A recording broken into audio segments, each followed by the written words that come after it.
I am Madison Timmons. I'm Chris Susi. And we're paranormal specialists who live in the most haunted city on earth, Savannah, Georgia. Every day is Halloween in our line of work, so join us as we spin true tales of haunts, murders, and disturbing Savannah history.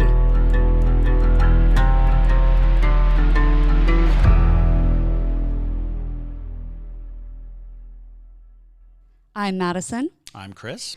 And welcome to the most haunted city on earth. Hello, and welcome back to another episode of the most haunted city on earth. My name is Madison Timmons. And I'm JT Timmons. And today we are going to be dabbling into something that we don't always go into, which is true crime. Yes. So we are going to be starting out a new type of episode here called True Crime Tuesdays. Now, this will not be every Tuesday, but every once in a while we might throw you a little bit of a curveball. So today we are going to be discussing a serial killer that murdered in Savannah. So before we get into that, I'm going to throw it over to JT real quick so that I can do a few announcements. All right. Thank you, Madison. So with Patreon, we have some upcoming exclusive content to discuss. So if you're not a parajunkie, you really should consider it.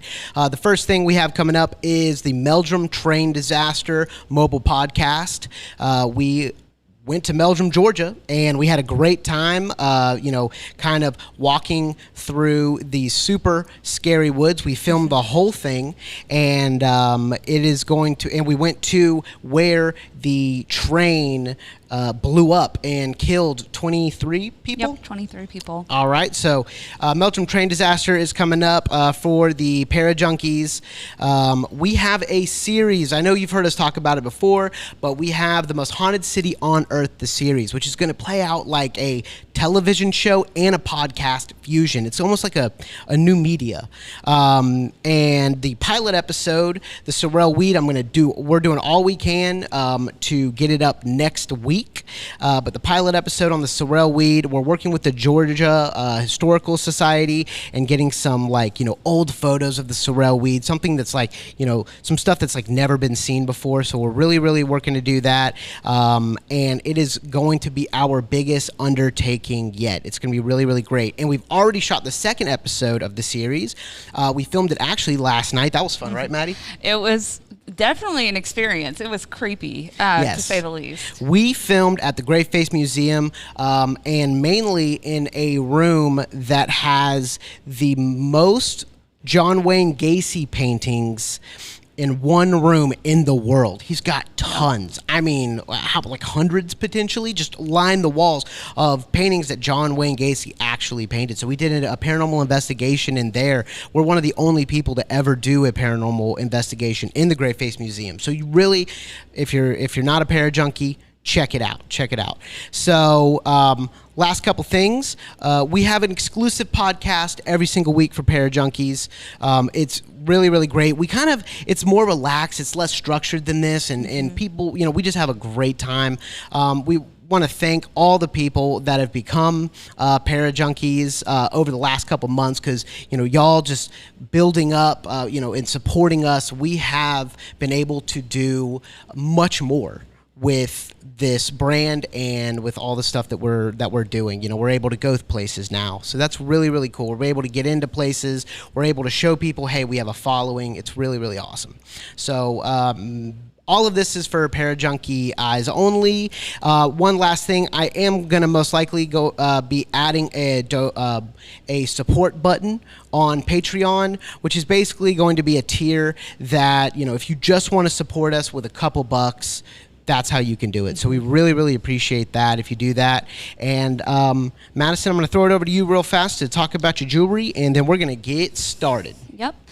So some of you probably don't know, but I actually make jewelry as well as all the other things that I do. You can buy it in person here in Savannah, and that's pretty much how it's been the entire time I've been making jewelry. But I have decided it might be a fun idea to offer it to y'all. So basically what I make is, witchy style jewelry, lots of ghosts, lots of witchy kind of looking items. Also, I specialize in spell jars, so I make custom spells in a jar, essentially, that you can wear on your person for whatever intention that you need, whether it be money attracting, you know, for self-love, for anti-anxiety / anti-depression, things like that. So if that is something that you're interested in, we are going to be trying to get that up on I would say like the weekend. Yeah, it's probably going to be next week. Yep, next week. So I'm working really hard to make a bunch of stuff for you guys. So if that is something you're interested, definitely keep an eye out for it, and we'll let you know when we're going to drop it for sure. So cool. All right, announcement's over. Let's get started. All right. So today we are going to be discussing the serial killer referred to as the I-95 killer. An absolute jerk. He is an absolute jerk. You are not kidding about that. And that is a man named Gary Ray Bowles. Mm-hmm. So, like I said, he is referred to as the I-95 killer. His murders ranged from March to November in 1994. So, yeah, I know. It's actually kind of surprising because he was kind of after the massive wave of serial killers in America. But he only ended up killing, as of what we know, is 6 people. Okay. So he did it on my birth year. Yep.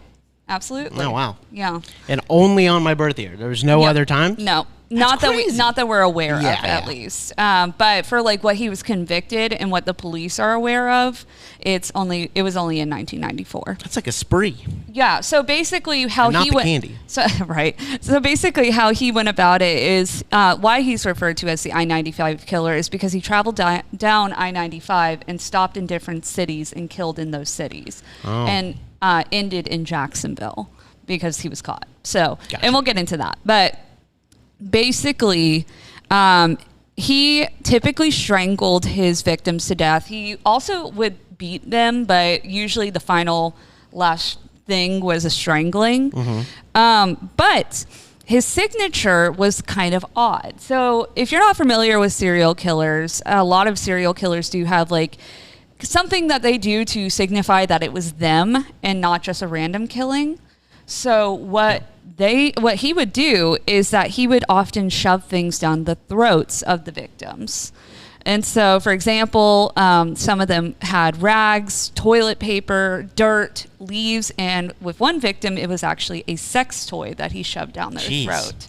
Yeah, he was a really awful man. I mean, obviously, he was a bad man. He was a serial killer, but he was not kind to his victims when they died. Serial killers usually aren't. Yeah, you wouldn't expect it. But he typically targeted gay men who were over the age of 30. I think his youngest victim was like 35 years old. Wow. And his oldest was 72. Holy crap. Yeah. But it didn't seem like he necessarily had a preference between those age ranges. That's just, I think, because he started murdering his murder spree when he was 32. I think that was just who he had access to, or like could get the attention of, essentially. Sure.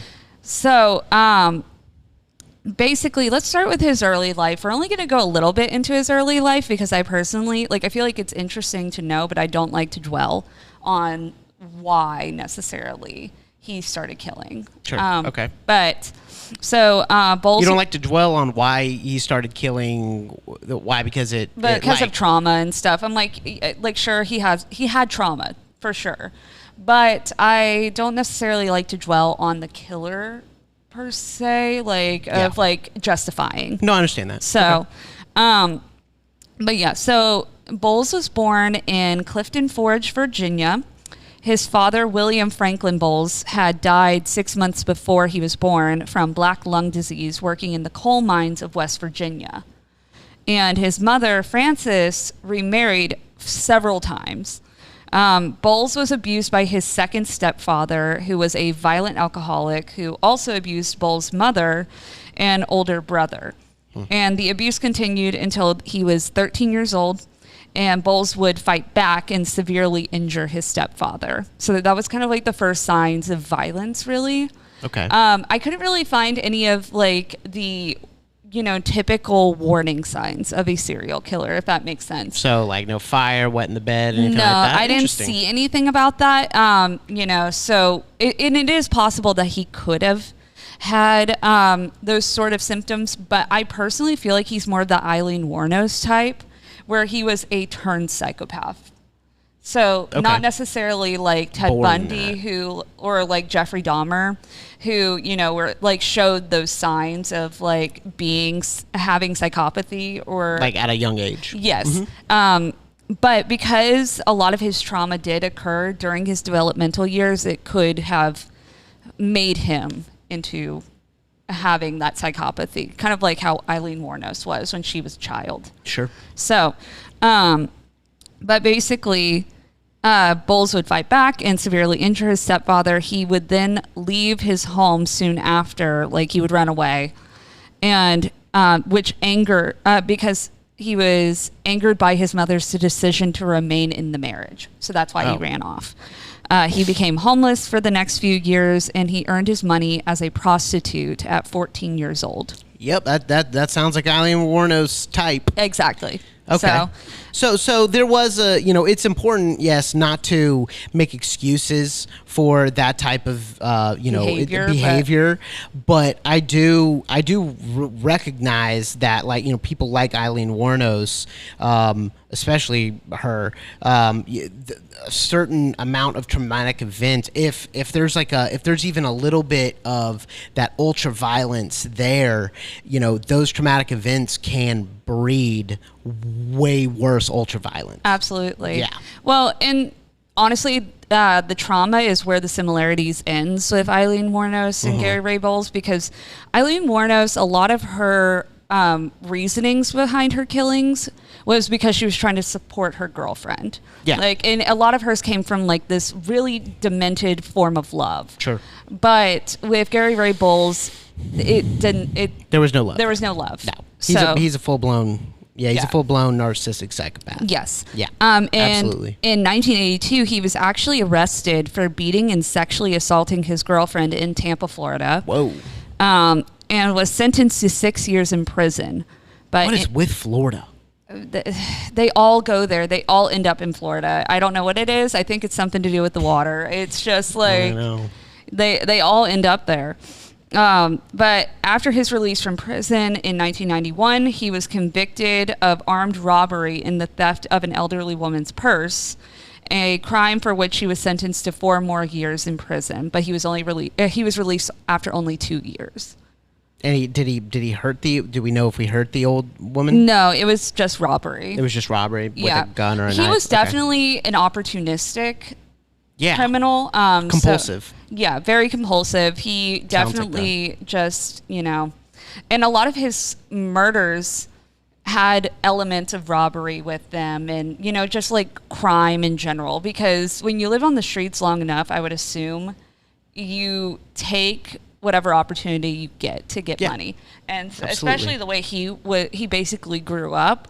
Like prostitute at 14. Yeah, exactly. That was how he knew how to get money. So I think that has a lot to do with it. But that's about everything you really need to know about his early life. And I think it shows like a pretty good understanding, because his crimes obviously started very quickly after he got out of prison in 1991. Okay. So his crimes began in Daytona, Florida. Yeah, I know. So his crimes began in Daytona, Florida, when Bowles allegedly beat and strangled his roommate, John Hardy Roberts, who was 59 years old, to death. And so pretty much he started in Florida, and then he immediately jumped up to Maryland as his next crime. Also, it's important to note that the reason why he also got away with a lot of this is because he used an alias oftentimes. Okay. So let me just start with the timeline of things. So pretty much it was he murdered in Daytona, then he went up to Wheaton, Maryland in April, and he would murder a man named David Jarman on April 14th, 1994. Okay. And along with that, he stole his credit cards, stole his money, and his car. If he had the opportunity to steal a car, he would. Sure. But He seems pretty disorganized. He was very disorganized. Yeah, he doesn't seem like, BTK. He doesn't seem like, Gacy or oh, no, absolutely not. He seems very compulsive. So that's actually very interesting, too, because, and we'll get into more of this when we get into the trial, but he had an IQ of like 74. Oh, wow. So he was not smart. Yeah, he's like Otis Toole. Yes. Yeah. Very much so. Yeah. And so pretty much how he went about things, how he met his victims, is he would go to gay bars and various towns, and he would flirt with people. And oftentimes how he got in with these people is that he would tell them like he would do like chores and stuff if they would let him stay with them. He would do chores, or he would perform sexual acts, depending on the person. It's very. I'd like to say that it's very interesting that there's so many similarities in this guy of other serial killers. Like he would find his victims in gay bars, like Dahmer. He was caught in Florida and he was caught in Florida, and there's some stuff else that happens in Florida, like Bundy and like Eileen Wuornos. He's crossed paths with these killers, like for sure, like not like physical paths, but like actual, like where they went, he went. There's just a this guy's like, and then he's got the IQ of Otis Toole, so it's like he's got like a bunch of different killers like inside of him. It's really weird in a way. And it's not to say that he didn't take from other serial killers, because he lived through a period of time where he lived in like the, I guess, best time of American history to study serial killers. Sure. He lived through the 70s and the 80s. Absolutely. So, so he learned a lot. Okay. Exactly. Yeah. But yes, so he would then go to Maryland, then he would go to Savannah, he would murder in Atlanta, and then he would stop in a few other places, ending in Jacksonville. Okay. So that was kind of the timeline. I-95 doesn't go through Atlanta, though. Well, I know, but that's they're just being... Yeah, to make it... like it's basically I-95. Yeah, to make it like, a button, the media gave him the I-95 killer name. But kind of. He kind of just went down I-95. But regardless. So one of the murders that we're going to focus on heavily is the murder that happened in Savannah, because obviously we're from Savannah. That's how we really found out about Gary Ray Bowles, is because of Milton Bradley's murder. All these murders are very tragic. Milton Bradley's is it's a very sad story. Very tragic. Very tragic. Yeah, the reason why we actually found out about Gary Ray Bowles is because Savannah does not talk about this story often. I do want to say that. Nope. And we've had 2 serial killers come through Savannah, and nobody talks about it. It's really odd, actually. Because we're beautiful old Savannah. Yeah, we don't do nothing wrong. We didn't have no serial killers. No, not us. But yeah, so JT and I are freaks, and we were driving through Jacksonville one time. And we sometimes, when we're driving through various places, when we're on road trips, we like to look up and see if a serial killer is from there. Like, even if it's just like like somebody who only killed a couple people or whatever. We just like to read about true crime. Yeah. So we were driving through Jacksonville, and we were like, I wonder if there's any Jacksonville serial killers. And Gary Ray Bowles came up. We were just going to read about him regardless. And we were scrolling through his list of victims, and we were like, hold up, somebody from Savannah? Yeah. And this guy actually was a very prominent figure. He came from a very prominent family here in Savannah. So it was kind of shocking that we didn't know about this, especially JT, being so interested in serial killers the way he is and living in Savannah for most of his life.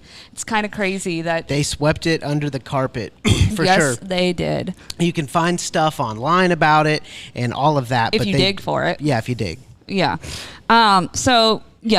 Basically, though, obviously... all the other murders were very, very heinous and whatnot, but we are going to focus on Milton Bradley's murder a bit more. So Milton Bradley was a local man here in Savannah. He owned Bradley's Lock and Key on Wright Square, which is still there to this day. That shop had been in his family since 1883. It's such a cool shop. It's a very cool shop. Just don't go check it out if you come to Savannah, but don't mention, obviously, always going to be a sore subject. So just don't mention like, the what happened to Milton Bradley, and don't look for like a ghost hunt. I mean, just don't. Yeah. Don't. And I mean, there is a website, I think it's called Savannah Terrors, and they do talk about like hauntings and stuff about Mr. Bradley, and they're like, oh, well, Mr. Bradley's still haunting Bradley's Lock and Key. Bradley's Lock and Key is probably haunted for a whole different reason. Yeah. And I do not think it is Mr. Bradley because of the nature of where it is located. It is located literally on top of the old cemetery. Yeah, it's right off of Wright Square, which we've said multiple times on this podcast. Very, very haunted place. You got Alice Riley. They just dug up bones literally right next to the building. Exactly. So it's like... just insane. It's haunted, but not by Mr. Bradley. Nope. So just to clarify that. Yes. But so Mr. Bradley was 72 years old. He was a World War II veteran who survived his ship sinking while he was deployed. It's amazing. I didn't know that. Oh, yeah. So even though he was 72, he was still kicking. Despite him having a traumatic head injury that he got when he was in the Navy, basically his ship had been hit by an attack while in the Pacific during the World War, and it caused it to sink, but Mr. Bradley was able to escape despite his injuries that he got in the process. But pretty much what he did with his kind of older age was he worked at the key shop and he liked to visit lots of bars. He was very much so your standard Savannian. Oh, yeah. He liked to go walking around the squares. He liked to go to bars. We're a big drinking town. That's not uncommon for people to want to. It's true. Oh, yeah. It's not uncommon for people to really enjoy going to multiple bars and stuff like that. And then also, he was a very outgoing man. Very outgoing. Everybody who knew him apparently just like loved him. He was such a sweet man, apparently. But unfortunately, his extrovertedness did not help him in this situation. So, interestingly enough, something that I read in one of the articles that I read about the incident said that Mr. Bradley was not gay, allegedly. Okay. But the reason why he was at a gay bar called Faces, which is now Abe's on Lincoln, if you do want to go visit that. Yeah, it's on Lincoln and what's the Bryan Street? Yep, Bryan Street. Yep, it's right off of Bay Street. Yeah, and it's a cool bar. It really is. But it used to be a gay bar called Faces. And so allegedly, Mr. Bradley didn't really care if it was a gay bar or if it was a straight bar. He just really went for the happy hour specials. Hey. And I was like, that's cool. Heard that. But there are some suspicious things about it because of the reports from bartenders and other patrons that were there saying that Mr. Bradley was flirting back with Gary Ray Bowles. Yeah. Allegedly. Who cares? But I'm not saying he was or not, yeah, but it absolutely. is worth mentioning just because they made sure to make a very big point about it. Sure. But regardless. Doesn't matter if he was gay or not. Yeah. So basically, Gary Ray Bowles happened to be visiting Savannah. Just happened to be. No, I think he definitely stopped here in Savannah. He stopped on May 4th, 1994.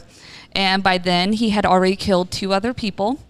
He, like I said, often targeted older gay men. And so he was looking for his next victim. So he went to pretty much the only gay bar at the time, which was Faces. Still to this day, Savannah does not have a thriving gay bar scene. No, we have Club 1.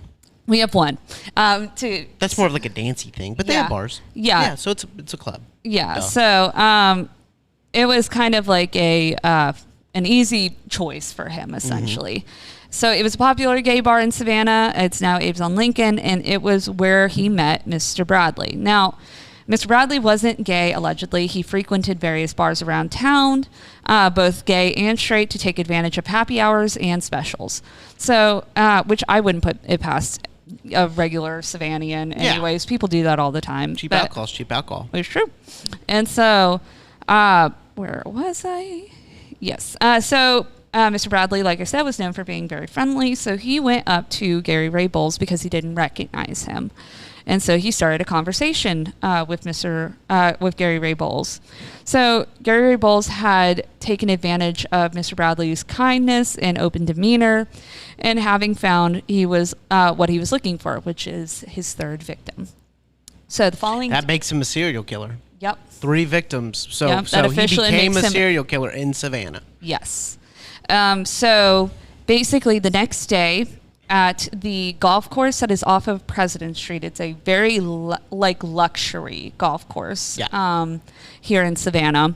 And so one of the employees who worked at the golf course found Mr. Bradley's body behind a maintenance shed on the golf course. So she said, and I quote, actually, it wasn't a direct quote from her, but from a crime journalist, Pat Layama, something of that nature. Sure. She said she notices a kind of lump on the ground and realizes she is looking at a body. So immediately the woman calls the police, and the police arrive and determine there had been a violent struggle at the scene. The victim, an older man, showed visible signs of trauma to the body, and his pants pockets had been turned inside out, indicating a robbery. But one detail stood out, and the quote from the police chief who gave kind of the statement about this crime said, "I saw in his mouth leaves and dirt were protruding. The thought that went through my head is they didn't get there by accident. There had to be a reason they were put there," Captain John Best with the Savannah Police Department said. An autopsy showed Bradley had been strangled to death and brutally beaten. The autopsy also showed that the assault was so bad that the bones in his neck broke. Jeez. Yeah.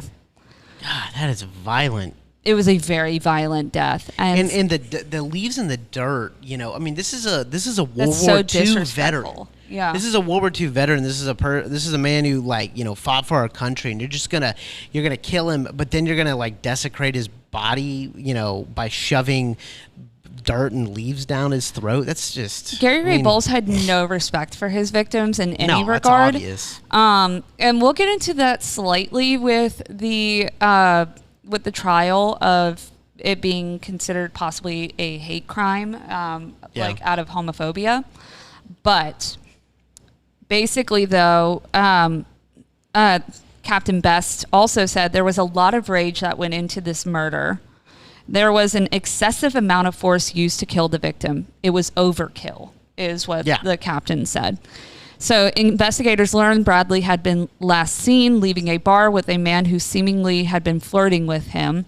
That man, a witness told them, returned back to the bar about 30 minutes to an hour later without Mr. Bradley. Wow. Yeah. It only took... So he literally... I mean, I'm thinking about how long it's going to take him to get to the... You're talking about I'd say 6-7 minute drive down Bay Street. They probably took Bay Street. They connected to East Presidents via that cutoff, and then East Presidents down about a half a mile. You get to the golf course on the right. So you're looking at easily a 6-7 minute drive, and then he just got there and just murdered him. I mean, just murdered him. Like it was nothing. Like it was nothing. Left him there. The murder probably took 5 minutes, and then so there might have been some conversation before, or he might have taken his time after, but that took him no time. Exactly. That is wild. And what was disturbing about that, especially, is that it really shows how little care he had about his actions, because he went back to the bar. Yeah. And it was almost like he was trying to see if he could maybe find another one while he was there. That's exactly what it was. And it's that's so creepy. Jeez. That is so disturbing to hear. I hope they put him to death. We'll get into it. But yes, so that was the murder of Milton Bradley. So after Milton Bradley, 2 weeks later, he moved on to Hilliard, Florida, where he murdered Albert Morris. And Albert Morris was gagged, beaten, blasted with a shotgun, and then strangled on June 13th. This man was insanely violent in his crimes. That's crazy. He wanted them to suffer. And it was almost like he wanted every way to kill someone. I don't know why it keeps surprising me, because like, I mean, all of the, like, a ton of these serial killers, obviously they don't do it quick, and if they do it quick, it's still going to be like ultra, like super duper violent. But you know, it's just like hearing what this guy does to people, it shocks me. Yeah. Still, like I'll never not be shocked. Like, he definitely had a very similar method. So like, you know, the beating and then the strangling. But every once in a while, he just would throw that curveball in there of like, almost like he was like, oh, you know what would be fun is to shoot this guy first. It can't cause him any even more pain. It's like, it just blows my mind. But in each case, the alleged killer would hang out in gay bars. When he met a likely prospect, he would offer household chores and sex in exchange for a place to stay. Then, after a short period, he would violently kill his host and steal money, and if possible, a car to take him away from the locale. Yeah. So, yeah. This is like right before like technology starts to get big, you know, to where like, you know, we have CCTV and all of that, and you know, this is probably just only a couple years before that starts. Well, that's actually, so you can just take someone's car and it's fine. Oh usually. Yeah. Well, so it's interesting. There's a lot of articles that go into exactly that, of why he was able to get away with this for as long as he did. You can't do that now. Yeah, you cannot do that now, because it's just not possible, really. But police actually identified Bowles as a suspect early on, but by keeping on the move, he stayed ahead of them. But the case was profiled on America's Most Wanted in July 1994, which should have been what actually got him, but it wasn't. So here's the kicker: is that he was profiled on America's Most Wanted in July 1994. At that time, Bowles was sharing a house with several others. And those people he was living with called the police when they saw his picture on TV. Wow. But because Gary Ray Bowles had a tan and a mustache, the police thought he was the wrong man and let him go. They apparently failed to check him for identifying marks because he had 3 tattoos and old knifing scars that were very identifiable. God. That's like Dahmer. The Dahmer thing. Yeah. Immediately I thought like that is like a massive police mess up. Wow. Yeah. Yeah, that's insane. I bet they're gonna get the Police Officer of the Year award for that. Oh you know, that's about the only thing that'll get you. Yeah. Oh God. Right. T. Anyways, but yeah, when I read that, I was like, his roommates literally were like, "This is your guy. Please take him." Bro. Like before he murders somebody else, and the police were like, "Nah, he's too tan. He's too tan." And I'm like, "What in the?" I'm like, "We're in Florida." Literally. And it took them until November to figure that one out. But anyways. So, and let me guess, he kills more, and they could have saved people's lives. Yes. Jeez. So here's the murder that got him. So on November 20th, a 47-year-old man named Jay Hinton failed to show up for work at a flower shop in Jacksonville, Florida. His sister went to check on him and found him murdered. A massive cinder block had been dropped on him. He had been strangled, and toilet paper and a rag were shoved in his throat. But at this point, police didn't make the connection to Bowles, as the I-95 killer had been out of the spotlight for some time, for like a couple months. I'm like, how do you forget about a serial killer? Like, that sounds like it's not him. Literally, it sounds like a bunch of hogwash. Hogwash. Yes. So, here's the thing, though, and he probably would have gotten away with it if it wasn't for those meddling kids.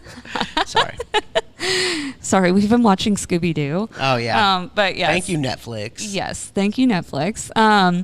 But investigators did, however, locate a pay stub belonging to a day laborer named Timothy Whitfield, which happened to be Gary Ray Bowles' what is it? His, not ally, it's... accomplice. No. Oh, what do you mean ally? Like his name that he used instead. Oh, alias. Alias, thank you. Yeah, that was his alias. So they made calls indicating to keep an eye out for Whitfield. And he eventually showed up at the employment office because he was looking for a job, obviously. And he was arrested and taken in for questioning. He denied the murder at first, but couldn't maintain his innocence for long. Bowles would eventually confess to all 6 murders. And when asked why he had confessed, he said, so the killings would stop. I feel like that's what he's gonna say. Like maybe you know, if they see that I'm remorseful and that I want to stop myself, you know, they're not gonna put me to death. That's literally. Well, they don't know Florida. Apparently. Duval. God, we're not Jacksonville fans, but regardless. No, but it's fun to say Duval. Anyways, I like Jacksonville. We like Jacksonville. We go through a bunch. Well, yeah, no, it's fine. Great people from Jacksonville. Yes.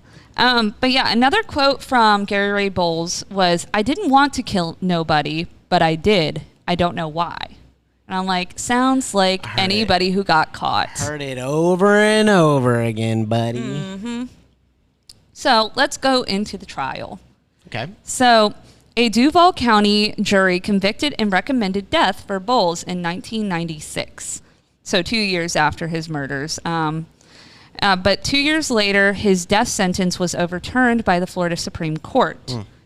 Another jury convicted and recommended death for Bowles in 1999. That sentence stuck, even after a 5-hour delay as the U.S. Supreme Court mulled whether to entertain his 11th hour appeal for a stay on that Thursday night before. My thing is, why have the death penalty if you aren't going to use it on that guy? Like, right? That's what...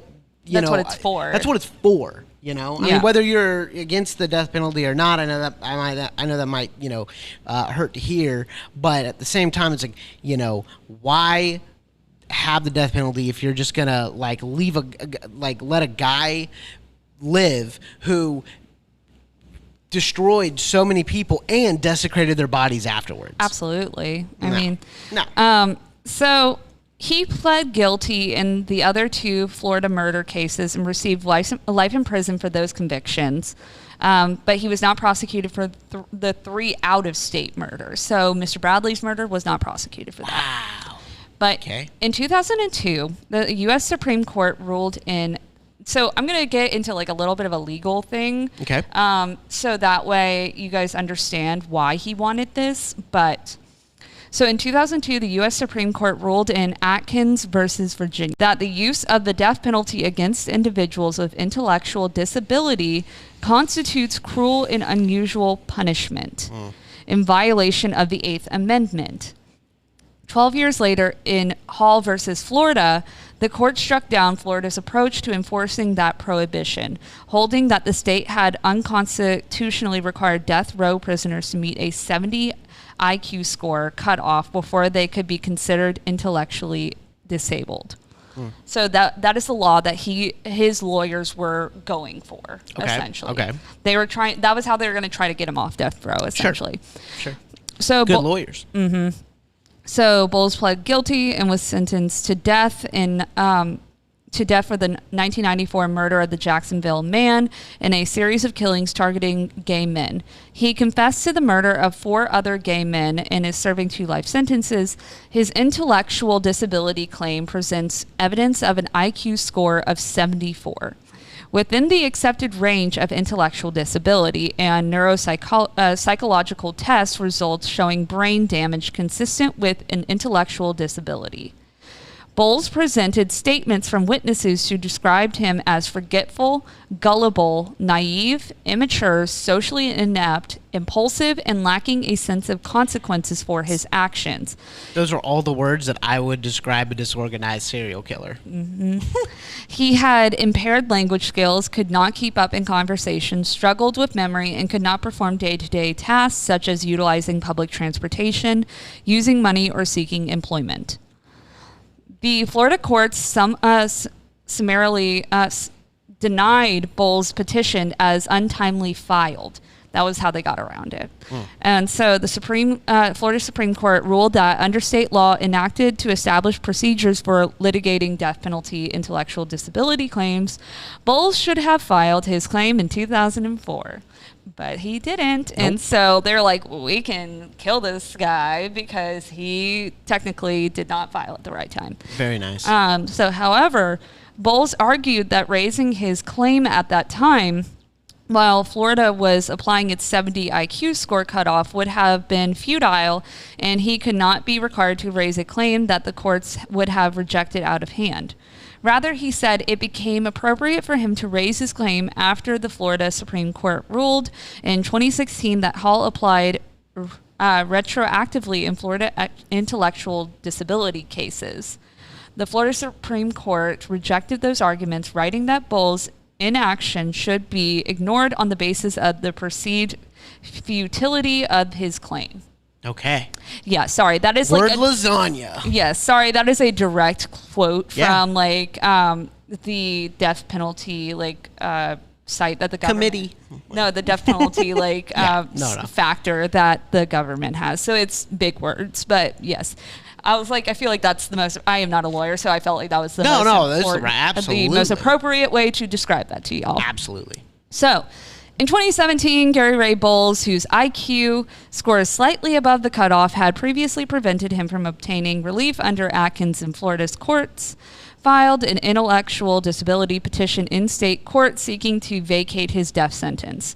He still tried, even in 2017, to do it again. Wouldn't you? Right. And so, his lawyers were also pushing for the fact that the reason why his, victims were all gay was that his intellectual disability basically caused him to have homophobic thoughts. Okay. That was what they were going for, to give it justness, essentially, to make it seem like he's not a serial killer. His intellectual disability caused him to feel this way about gay people, which is no, I think there's something very deeply rooted wrong with him outside of his IQ. Yeah. Yeah. Okay. Anyways, so the petition sat idly for 2 years while new counsel was appointed to represent Bowles. Then, shortly after new counsel was appointed and before his petition could be reviewed, Governor Ron DeSantis issued a death warrant scheduling Bowles' execution for August 22nd, 2019 by lethal injection in Stark, Florida. Nice. No electric chair? No electric chair. Oh, man. I wanted him to get Tanner. Bro, oh, my God. Anyways, if you did not know, Stark, Florida is where they execute everyone in the state of Florida. Like Bundy. Yeah, they executed Bundy. Is that where they executed Eileen Wuornos? I'm not sure, so I can't say that. But yes, regardless though, and also I think the electric chair had been outlawed in the state of Florida by 2019. So I think the only option was lethal injection. No other options, because since then, obviously, new things have been added to different states and whatnot. But yes, so the Florida state and federal courts have refused to review the merits of his claim, and he has petitioned the U.S. Supreme Court seeking a stay of execution or review of his claim up until the day of his execution. Yeah. He continued and continued and continued, but literally the state of Florida was like, nah. Yeah. So I mean, that's the thing is, in any other state, he would have had a chance. I mean, even in the most, because I think in Georgia, he would have had a chance. But Florida doesn't tolerate that. Florida has a zero serial killer tolerance. Yes. They really go hard on the serial killers, which they should. But, I don't know. I will say, though, he did sit on death row for 21 years. Yeah, they all do. Yeah. And he was executed on August 22nd, 2019 at 57 years old. His final meal, for those of you who are interested in that, all of us, was 3 cheeseburgers, French fries, and bacon. Did we know where the cheeseburgers came from? No, I'm assuming they probably gave him McDonald's cheeseburgers because I was really hoping it was going to be Ralph's on US 19. Probably not. If you're ever on US 19 and you're heading through Chiefland, stop at Ralph's. Well, that would have been so far away from Stark. But get a burger, get a cheeseburger or a burger, and a peanut butter milkshake. Yeah, it's very Trust good. me. But so here's the thing: is I'm pretty sure, at least in recent years, and it should have been applied to this particular execution because it was so recent. Is that there's a $25 limit to your last meal, because there's so many people that you've seen who have been on death row, and they're like, caviar. yeah. They're like, I want this, and I want this, and I want this, and like, and you know, and then there's some people that are like, who refuse their last meal, or they're like, I just want a cup of coffee or whatever. Sure. So I think you have to stay within a $25 limit. So I'm assuming they probably just went to McDonald's because I really highly doubt they cared. They don't. So they don't in Florida. Yeah. They don't. That's our home state. We know. Yeah. They don't care. Anyways, and then also he had written a long letter as his final statement to be read after he was dead. And some quotes from that said that he was sorry for all the pain and suffering and I quote, for all the pain and suffering I have caused. And he also told his mother he was sorry for his crimes, and quote, having to deal with your son being called a monster is terrible, and I'm so very sorry. No, he's not. I never wanted this to be my life. You don't wake up one day and decide to become a serial killer. And like, it sounds... Boo-hoo. It does. It sounds like he was trying to save face in like the final hour. And he was like, maybe they'll feel guilty about executing me if, you know, I write this letter about how sorry I was. And it's like, you took 6 people's lives. Yeah. Nobody feels sympathy for that. Not a single, I don't care. In really gruesome ways too. You know, yeah, like it was, honestly, he deserved what he got. And, you know, yeah, glad that the state of Florida did what they needed to do. I want y'all, you know, send us a message or comment about either what you think or what you know of why he shoved things down people's throat. I have been pondering that this entire time. I have been too. You didn't see anything about it when you're doing the research? There's no like. She does pretty thorough research. But yeah, there's literally no indication of exactly why he did that besides it being a signature. And he never said it, like bragging or anything like that? He really didn't brag because I think he had been, you know. He had a shot of not being executed, so he's not going to be. Exactly. He's not going to be braggy. Yeah, he wasn't the type of serial killer that was like, oh yeah, I did this and this and this, you know, and like was super proud of it. I think he was advised by his legal team to shut up. Exactly. Exactly, because that was going to be his best shot because it was like very damning evidence against him. So yeah, comment down below. Let us know if you're watching on YouTube. Let us know what you think. You know, why he did that, because I would love to, you know, hear y'all's opinions, or if you know anything. If you're like, oh, I read this one thing and this is what it said. There is a documentary on Gary Ray Bowles, so maybe if we watch that documentary, maybe we'll find some. I want to watch it. Yeah. Yeah. What? It's on like Hulu, I think. It's on one of those like platforms. Okay. Let's watch it tonight. Yeah. Date night. Absolutely. Red wine. Yes. Okay. JT and I have serial killer documentary date nights often. Like every, you know, dark couples. Yes. But yeah, so it is a really awful case, and it is very sad that Savannah doesn't, you know, really talk about it because Mr. Bradley's legacy is kind of like left with just like this, like, oh, he died a really bad way. Like, that's about his. But let's remember, he is a military veteran who survived a shipwreck. A shipwreck. I mean, you can't get better than that. A ship attack, actually. He's a hero. So and he lived a really long life considering the amount of damage his brain took. Absolutely. I was like, that's really like. He's hardcore. Hardcore dude. Hardcore dude. Also, you know, if you're in Savannah, go to Abe's on Lincoln and have a drink for Mr. Bradley. You know, I feel like his spirit would be the type to be like, yeah, nice. You know? No, so, for sure. I know there are people in Savannah who do that, to go to Abe's on Lincoln to have a drink in his honor. So Gary Ray Bowles was a trash human being, though. And yes, it is interesting to read about serial killers, but by no means are we glamorizing this man's actions. No. We just are here to read the facts and how it affects, you know. Yeah. I honestly, I remember getting the notification on my phone from Associated Press saying that he's been executed. Now, you know, it was only a couple years ago. And I was lit. I was like, babe, they killed Gary Ray Bowles.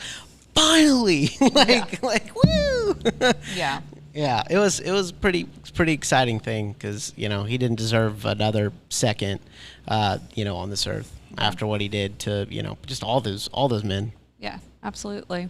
Cool. But the next time we do the True Crime Tuesdays, we're going to talk about Samuel Little, which is he is considered the most prolific serial killer in America's history at the moment because of how many victims he had.